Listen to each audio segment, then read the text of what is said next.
Hi there. Welcome to the video tutorial on Yasunari Morimura's portrait Futago created in 1988. This tutorial will begin by acknowledging that Morimura is one of the most well-known contemporary Japanese artists whose work engages with issues of culture and identity. And this is all happening within the context of postmodernism and globalization. It's important to acknowledge that his photographs, self-portrait photographs to be specific, both appropriate and Japanize Western cultural icons. And therefore, they create works that appear to be concerned with a cross-cultural dynamic between Japan and the West. In his work, you'll see that Yasunari Morimura impersonates the characters that are portrayed from the original images, replacing their faces and their bodies with his own. By juxtaposing and hybridizing Western and Japanese signifiers, so that is elements that we recognize as being Japanese or from the Western culture, his photographs begin to blur the boundaries and destabilize essentialisms in multiple domains. So what that means is he's starting to blur the boundaries between what is considered West or Japanese. And when we're looking at essentialism, we're acknowledging as a term that it means a belief that things a belief that things have a set of characteristics which make them what they are. So his works are challenging the existence of those characteristics, or that something can be defined as being just that. And that may seem a little bit confusing right now, but as we unpack this work, hopefully further clarification around that idea of breaking the boundaries of essentialism will become a little bit more apparent. So when studying Morimura's artwork portrait Futago, maybe is how you say it, we must first acknowledge the original source material. So by that I mean the work that he's actually drawing his inspiration from, that he is appropriating in his work. Now, remember, when we're looking at a work through the postmodern lens, we're looking at this idea of appropriation and recontextualization. So acknowledging the source of the previous object or imagery and the meaning behind it, and how that the meaning that's associated with those objects or images can be utilized in order to create new meaning when it's placed in a new context. So what that means essentially is we'll be looking at how Morimura is taking associated meanings from Manet's work and drawing these out in order to create a work that's highly postmodern and can be interpreted in multiple ways. So firstly, if you look at the screen right now, the larger image is the original image, which was created by Manet in 1863, and it goes by the name of Olympia. Now, this is a really interesting work because in itself, this work was quite controversial for its time, most notably because of its subject matter, which identified as Olympia is another word for like a courtesan or a prostitute. So that is a woman who would sell her body for money, more so to rich or wealthy or upper class men. So the very fact that artworks were being created in the 1860s that were depicting subject matter, it was quite not fully appreciated at the time, and Manet himself rustled a few feathers in producing such a work. It was a type of work that, to put simply, drew attention to the underbelly of society, the elements of society that, you know, people knew existed and they knew it happened, but nobody spoke about it, and they definitely were not going to draw attention to it and put it on display within the elite walls of an art gallery. So in its essence, this work was highly controversial at its moment of creation. That said, it has since gone on to be highly recognised as a masterpiece and one of the works that is responsible for changing the landscape of the art world.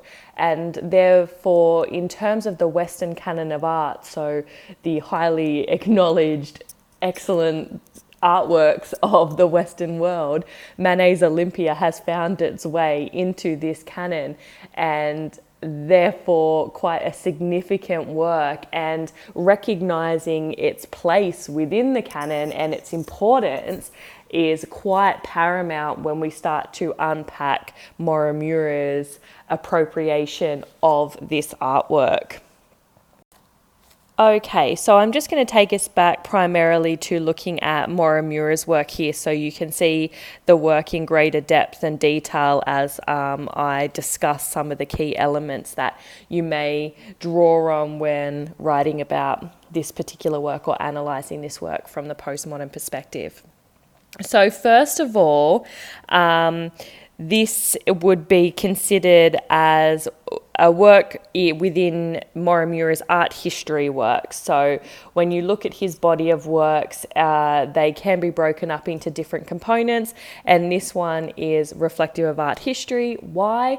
Because he's taking his source material from famous art history of the Western world. So firstly, we can acknowledge that his work reenacts an icon of Western culture. So the very fact that he is appropriating a famous Western artwork identifies that. In addition, the title of the work is quite significant, and we'll just highlight that in terms of this word here, Futago. I know I pronounce that different every time I say it. Futago, because the term itself, when we translate it into English, actually means twin or twins, which emphasizes the status of Morimura's picture as an image that has been both appropriated but also photographed. So what that means is been mechanically duplicated. So the technique that he's employed has actually highlighted this twinning or duplication of the form. In addition, we've also got this idea of a twin image because Morimura himself plays both the key figure of Olympia and also the servant that is sitting to his right. So we have Morimura duplicating himself in order to put himself into both roles that are present within the image. So he is quite literally creating a double self-portrait or an image of twins. So we have this play on word through his title use here. Okay, so as I've said, Morimura has placed himself within the first figure of Olympia, which in regards to Manet's first work is a portrait of a woman called Victorine Meurent, as well as being in The Servant, which is a woman only known as Laura. So we've identified this as a double self-portrait. However, we can take it a little bit further in terms of exploring this postmodern element to the work. By this, I mean acknowledging that Morimura has inserted his Asian male body into the two key figures that are presented in Manet's work, both Victorine and Laura. And in the original work, we can acknowledge a white woman as Olympia and then the African woman as the servant. Now, in doing so, he starts to blur the boundaries or a distinction between a copy and an original, but also between white and non-white and male and female. So what this highlights, and this comes back to this idea of essentialism, or these characteristics that are given for certain things, he's starting to subvert that a little bit by placing himself in there and challenging the idea of an Asian male representing a European white female as well as an African woman. So we've got these ideas of gender and race underpinning and formulating an additional interpretation of the work. It also recognizes the Western and Japanese cultural signifiers that are aligned with our racial features. Now, in addition to this, we've got Morimura wearing a very extravagant kimono, which is embroidered with gold and silver. And it contains two traditional symbols of Japan. We've got the crane and then the cherry blossoms. Now, we've also got over here this key little symbol here, which is, and forgive my pronunciation here, but it's a Maneki Nico, which is a symbol that is ubiquitous with commercial solidization, which is often associated with Japanese shops and restaurants. So with what this means is Morimura has taken the original image of the black cat from Manet's work, which is a symbol of sexuality or promiscuity, which of course links with this idea of the Olympia, and has replaced it again with what appears to be a black cat, but this time one that identifies itself as a symbol of commerce or of money, which in its way is ironic and satirical of the original work, in the fact that Olympia, in essence, as a prostitute, is paid for her services. So again, we've got this double layer of meaning that's quite clever, but also a little bit risque, a little bit pointed.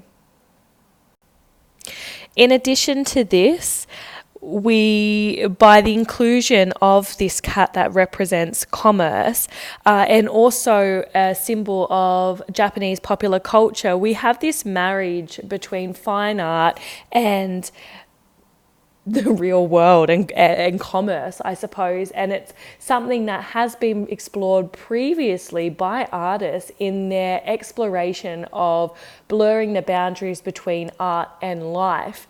And this is predominantly notable in the work of pop artists who have used advertisements and popular culture items of mass production in their work and blurred that boundary. So again, we've got the subverting of the traditional, what can be considered art, by utilizing cultural elements and mass-produced items within the work, and attempting to classify it as an artwork. Now hold on to your hat a little bit here, because we're going to try and push this a little bit further and dig a little bit deeper, and this might be a little bit more challenging for you to get your head around, but we're gonna go for it anyway, and we're gonna see how it falls. So with this idea of a marriage between fine art and commerce, so money and art, we have got this idea of Morimura, but in his reenactment of Olympia, he is playing on its iconic status. So I mentioned this earlier of Manet's painting being recognized as a treasure, a unique art treasure. However, through its recognition as an art treasure, it has been mass produced and become an item of exchange. So what I mean by that is its reproduction has been found in art books, in advertising imagery, in the works of other artists. In fact, right now I am reproducing the work by placing it within this video tutorial. So it's got this idea of the marriage between art and money, and art being an opportunity to gain money or sort of make it within the commercial field. Now, it could, however, be flipped on the other side and looked at it from a more critical perspective of Japanese culture, in the sense that it is selling out to the West. Okay, and this would draw reference to the cultural event of the Meiji Restoration, which saw opening up the doors to the West and embracing Western values through its use, for example, fine art, technology, and capitalism. So this idea of when this event occurred and there was access to this Western world and all of these things, Japan almost sort of lost its own set of values in its desire to explore these new set. Again, linking to this idea of essentialism and that nothing is ever fixed. Moving on from that, we're now going to have a look at some of the materials that are used within the work and the technique associated with it. So firstly, I want to draw your attention to the fact that the work as a photograph is actually made up of both, all different art media, and it's all been put into the same work. And what I mean by this is that there's a combination of mass-produced items with that of individually handcrafted, fine art items. And in this sense, where we're calling reference or drawing similarities to the use of the ready-made and its adoption throughout the Western art world. And this can be seen, for example, through the use of the flowers held by Laura, but then also the more handmade sort of painted areas in the back sort of going on there. So that's an interesting combination of both prefabricated or ready-made items with the more fine art by the hand of the artist type pieces. Now, in addition to this, we've mentioned that the work utilizes photography, which is true. It's also important to note that in the production of this work, Morimura, obviously inserting himself into the image twice, therefore having to construct the image and dress up as these two different characters at different times. He had assistants photograph the work. So that in itself is quite postmodern by the fact that the artist himself did not actually take the photograph. He set it up, but somebody else pressed the button and therefore calls into question the role of the artist and if these assistants therefore are co-creators. Now, as the assistants are taking these photographs, he is obviously dressed up and in these different characters, and as such the final work actually has to be pieced together almost like a collage, and potentially use of more digital technology such as things like Photoshop. I can't confirm if Photoshop has been used in this, though it may have been collage, which is pre-Photoshop days. Now, but again, we've got this idea of duplicity happening through the use of collage and actually having to create the image multiple times and then piece it together. Therefore, the formal construction of Morimura's double self-portrait thus exemplifies to what extent it is less a twin of Olympia than an image of duplicity. That is a kitschy counterfeit distinguished by fakery and artifice.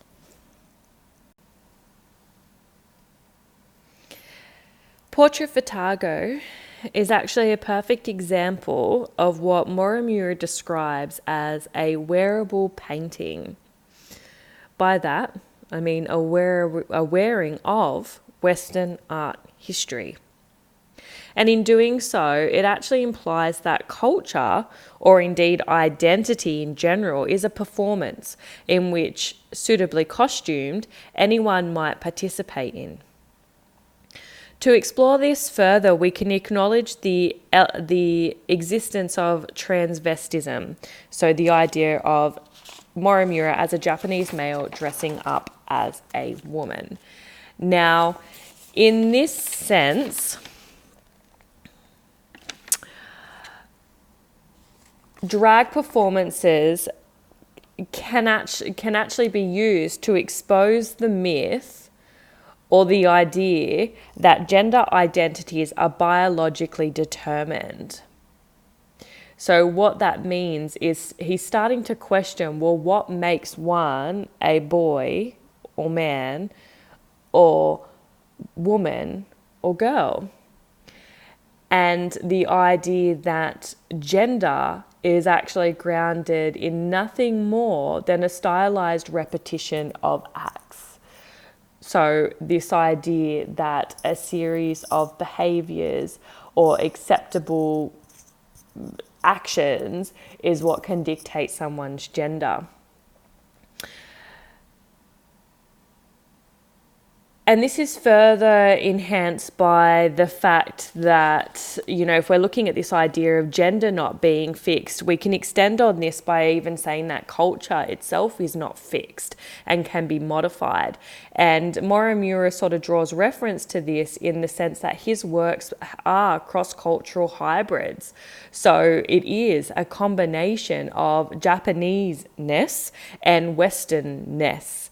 And therefore, the idea that in being able to create such a hybrid and mix and match these different pieces and objects and imagery, that culture has become nothing more than a collection of free-floating cultural signifiers, ones at which the combinations and permutations of are potentially unlimited. So in that sense that anything can kind of be appropriated and recontextualized in order to sort of create new meaning. That is postmodern practice right there.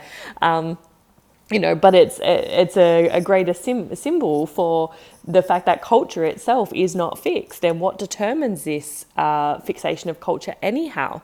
So cross-dressing or transvestism does lend itself to that a little bit, in the sense that it starts to question this idea of identity further, because it is actually moving away from this idea of synthesis or unity, for example, a resolution of identity, and instead it's more of a fracture or a dissonance. That is, it's identity that is left in a state of suspension, because there is this, man dressing up as a woman or vice versa, and therefore this idea of identity is not completely clear. It's a little bit mixed. It's a little bit, searching for its place, its self-understanding.